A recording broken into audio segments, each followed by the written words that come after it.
Tube Tamil வணக்கம். ஐரோப்பிய நாடுகளின் மீது தாக்குதல் நடத்துவதற்கு ஈரான் முயற்சி எடுப்பதாக அறிவித்திருக்கின்றது.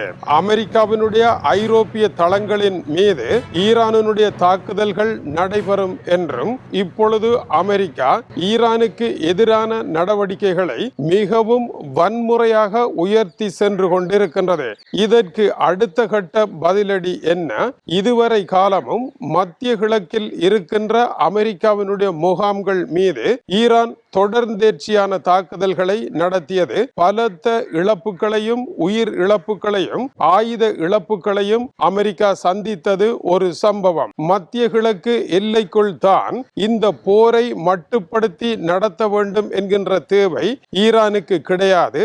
அமெரிக்கா தன்னால் முடிந்த எல்லாவற்றையும் செய்து ஈரானை முடக்குவதற்கான வேலைகளை செய்து கொண்டிருக்கின்றது. அமெரிக்கா அப்படி செய்கின்ற பொழுது ஈரான் மட்டும் மத்திய கிழக்கிற்குள் கச்சேரி வைத்துக் கொண்டிருக்க முடியாது. எனவே அமெரிக்காவினுடைய ஐரோப்பிய தளங்களின் மீது ஈரான் தாக்குதலை நடத்துகின்ற போரினுடைய பாகம் 2.0 என்று கூறப்படுகின்ற அடுத்த கட்டம் ஆரம்பிக்க போவதாக இன்று காலை அறிவித்திருக்கின்றது. ஐரோப்பிய நாடுகள் எதற்காக தாக்குதலுக்கு உள்ளாக வேண்டும்? அமெரிக்காவினுடைய தளங்களை அமைத்து அதிலிருந்து ஈரான் மீது தாக்குதலை நடத்துவதற்கான வழிவகைகளை இவர்கள் செய்கின்றார்கள். நேரடியாக அமெரிக்காவுடன் இணைந்து இவர்கள் போருக்குள் வராவிட்டாலும் கூட மறைமுகமான உதவிகள் இருப்பதை மறக்க முடியாது. உதாரணமாக பிரிட்டனினுடைய தளங்கள் மத்திய கிழக்கில் அமெரிக்காவிற்கு வழங்கப்பட்டிருக்கின்றன, சைப்ரஸில் வழங்கப்பட்டிருக்கின்றன. இதன் காரணத்தினால் ஈரான் அமெரிக்காவை அடுத்த கட்ட நெருக்கடிக்குள் தள்ள இருக்கின்றது. எப்படி ஈரானை பொருளாதார நெருக்கடிக்குள் அமெரிக்கா தள்ளுகின்றதோ அதற்கு அமைவான சதுரங்க பலகை ஆட்டத்தில் அமெரிக்காவினுடைய பாகம் 2 நெருக்குதலுக்கு உள்ளாதலை அது ஆரம்பிக்க போகின்றது. ஈரானினால் ஐரோப்பா மீது தாக்குதல் நடத்த முடியுமா? ஈரானில் இருந்து 2000 கிலோமீட்டர் தொலைவில் பல்கேரியா, சைப்ரஸினுடைய இலக்குகள் காணப்படுகின்றன.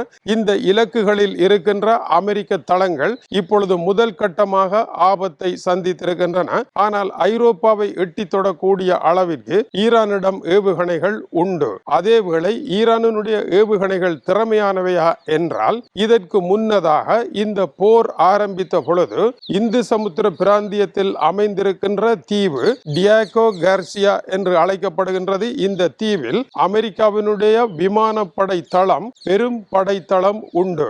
இதன் மீது தாக்குதலை நடத்துவதற்காக ஈரானுடைய 2 ஏவுகணைகள் ஏவப்பட்டன. இந்த இடம் ஈரானில் இருந்து சுமார் 4000 கிலோமீட்டர் தொலைவில் இருக்கின்றது.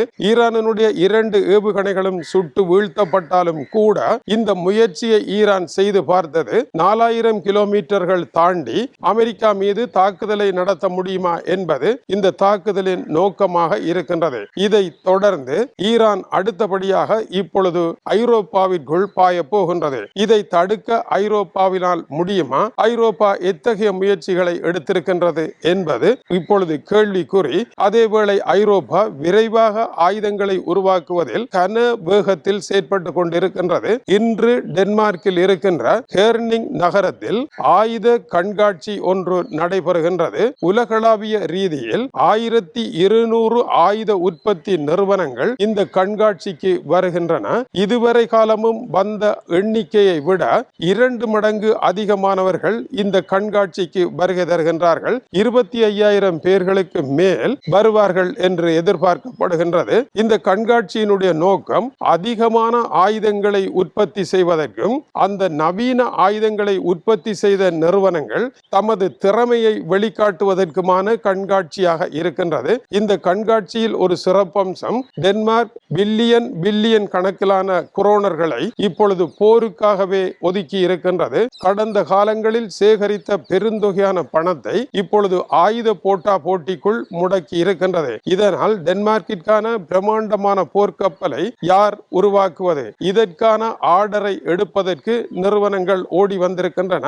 இதுபோல ஆயுத உற்பத்திக்காகவும் குவிந்திருக்கின்றார்கள். இந்த ஆயுத கண்காட்சியில் எல்லோருடைய கண்களையும் கவர்ந்தெழுப்பது டென்மார்க் ஓகூஸ் பல்கலைக்கழகத்தில் இருக்கின்ற மாணவர்கள் உருவாக்கிய ஒரு ட்ரோன் ஆகும். இந்த ட்ரோனினுடைய சிறப்பம்சம் தவளை என்று கூறப்படுகின்றது. கடலின் அடியிலும் இது செயற்படும். கடலின் அடியிலிருந்து திடீரென ஆகாயத்தில் வேகத்தில் பறந்து ஆகாயத்திலும் இது தாக்குதலை நடத்தும். இந்த இரண்டு இடங்களிலும் எந்த விதமான வித்தியாசமும் இல்லாமல் தாக்குதலை நடத்தக்கூடிய இந்த ட்ரோன் ஹைபிரிட் ட்ரோன் என்று அழைக்கப்படுகின்றது. யார் தாக்கினார் என்பது தெரியாமலே அடித்துவிட்டு போய்விடக்கூடிய ஒன்றாக இருக்கின்றது. இதற்கு பெருந்தொகையான பணத்தை ஒதுக்கி இதை உற்பத்தி செய்வதற்கும் சர்வதேச சந்தைப்படுத்தலுக்கும் டென்மார்க் முயலும் என்று கூறப்படுகின்றது. இன்று நிபுணர்கள் இந்த ட்ரோனினுடைய சிறப்பம்சம் குறித்து பேசுவார்கள் என்றும் எதிர்பார்க்கப்படுகின்றது. இரண்டாவது, இன்னொரு வகை 30 சென்டிமீட்டர்கள் மட்டும் உடைய புதிய ட்ரோன் ஒன்று தயாரிக்கப்பட்டிருக்கின்றது. இந்த ஆளில்லா சிறு விமானம் ரஷ்யாவினுடைய ஷாகிட் ஆளில்லா விமானங்களை சுட்டு வீழ்த்துவதற்கான திறமை கொண்டதாக இருக்கின்றது. இதனுடைய ஆற்றல் எதிர்காலத்தில் புற்றீசல்களாக வரக்கூடிய ரஷ்யா போன்ற நாடுகளினுடைய தாக்குதல்களை முடக்குவதற்கான ஒரு முயற்சியாக இருக்க போகின்றது. இப்பொழுது ஈரான் ஐரோப்பா மீது தாக்குதலை நடத்த போகின்றோம், அமெரிக்க இலக்குகளின் மீது தாக்குதலை நடத்த போகின்றோம் என்று கூறி நாளை ஐரோப்பாவில் இருக்கின்ற சாதாரண உள்ளக கட்டமைப்புகளை தாக்க போகின்றோம், பாலங்களை தகர்க்க போகின்றோம் என்று புறப்பட்டால் என்னதான் செய்வது? ஈரானை வெள்ளோட்டமாக அனுப்பி ரஷ்யா இரண்டாவதாக வந்தால் என்ன செய்வது? ஐரோப்பா விரைவாக தயாராக வேண்டி இருக்கின்றது. ஒவ்வொரு நாடும் அமெரிக்காவை கைவிட்டு தன்னைத்தானே பாதுகாக்க வேண்டிய நிலையில் இப்படியான ஆயுத கண்காட்சிகள் நடைபெற்றுக் கொண்டிருக்கின்றன. இதில் இன்னொரு அம்சம், சிறிதாக தயாரிக்கப்பட்ட இன்னொரு ஆளில்லா விமானம் ஆகாயத்தில் பறக்கின்ற பொழுது சர்வதேச நாடுகளினுடைய அதாவது வல்லரசுகளினுடைய டிராடர்கள் அவற்றை அவதானிக்கின்ற பொழுது பிரம்மாண்டமான ஒரு ட்ரோன் வருவது போல அது ஏமாற்றும். ஆனால் சிறிய சிலந்தி பூச்சி போலத்தான் அது இருக்கும். அதை பார்த்ததும் சாதாரண ஏவுகணைகளினால் சுட்டு வீழ்த்த முடியாது என்று விலை கூடிய ஏவுகணைகளை ஏவ வேண்டிய சூழலும் பொருளாதார பெரு நஷ்டங்களும் ஏற்படும். எனவே எதிரிகளினுடைய ஆயுத களஞ்சியங்களை இல்லாமல் செய்வதும் ஆயுத பொருளாதார பெரு நஷ்டத்தை ஏற்படுத்துவதும் இப்படியான ஆளில்லா விமானங்களின் இன்னொரு ஏமாற்று முயற்சியாக இருக்கின்றது. இதுவரை காலமும் மனிதன் என்னென்ன போரியல் தந்திரங்களை எல்லாம் செய்தானோ அத்தனை போரியல் தந்திரங்களையும் அதிலிருந்து ஒருபடி மேலும் அதிநவீனமாக்கி அவற்றை சின்னஞ்சிறிய விலையுடைய ஆளில்லா விமானங்களின் மூலமாக செய்வதனால் பெரும் பெரும் ஆயுதங்கள் எல்லாம் செயலிழந்து போக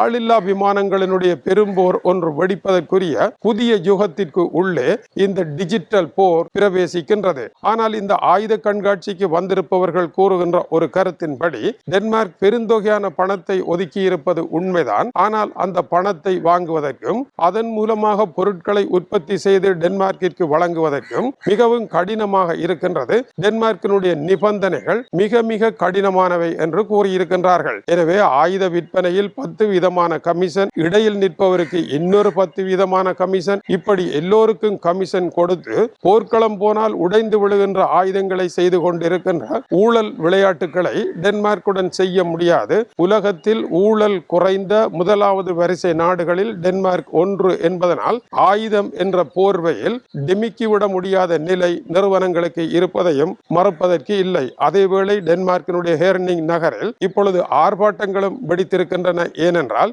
இப்படியான ஆயுத போட்டியில் தேவையில்லாமல் ஈடுபட்டு நாட்டினுடைய பணத்தை நாசமாக்க வேண்டாம் என்று ஆர்ப்பாட்டங்களும் நடந்து கொண்டுதான் இருக்கின்றன. ஆர்ப்பாட்டங்கள் நடந்தாலும் திட்டமிட்ட பாதையில் இது செல்லும் என்பதை மறுப்பதற்கு இல்லை. எனவே ஈரானினுடைய தாக்குதல் எச்சரிக்கை ஐரோப்பாவில் டென்மார்க்கை மட்டும் அல்ல, ஐரோப்பாவில் இருக்கின்ற அத்தனை நாடுகளையும் இதுபோல தீவிரமடைய செய்யும் என்பது குறிப்பிடத்தக்கது. எப்படி உறங்கி கிடந்த கும்பகர்ணனை அடித்து எழுப்பியது போல ஈரானினுடைய இந்த போர் குரல் ஐரோப்பிய கும்பகர்ணன்களை எழுப்ப போகின்ற ஒரு குரலாகவே இருக்கின்றது. போர்க்களத்தில் கும்பகர்ணன் வந்தால் என்னதான் நடைபெறும்? அதுவும் அடுத்த கட்ட போராக அமையும். இந்த போர்க்களமானது டொனால்ட் ட்ரம்பை பின்தள்ளி வேறு ஏதோ ஒன்று புதிதாக வரக்கூடிய இடத்தை நோக்கி நகர்ந்து கொண்டு இருப்பதன் முதலாவது அடையாளமாக இன்றைய காலை செய்தி அமைந்திருக்கின்றது. தொடர்ந்து இணைந்திருங்கள். மேலும் சூடான செய்திகள் வந்திருக்கின்றன. அமெரிக்க அதிபர் டொனால்ட் ட்ரம்ப் டி டே என்று பிரகடனப்படுத்தி இருக்கின்றார். டி டே என்பது இரண்டாவது உலக மகா யுத்தத்தில் நாஜிகளை வெல்வதற்காக நேசப்படைகள் பிரகடனப்படுத்திய ஒரு போராகும். இதுபோல பொருளாதார டி டே என்பது ஈரானுக்கு எதிராக பிரகடனப்படுத்தப்பட்டிருக்கின்றது. இந்த டி டே என்றால் என்ன? அடுத்த செய்தியில் இணைந்திருங்கள். முக்கியமான தகவல்களை சேகரித்து உங்களை சந்திக்கின்றோம். இது டியூப் தமிழனுடைய உலக செய்திகளுக்காக இலங்கை வடபுலம் யாழ்ப்பாணத்தில் இருந்து கீசே துறை. வணக்கம் உறவுகளே.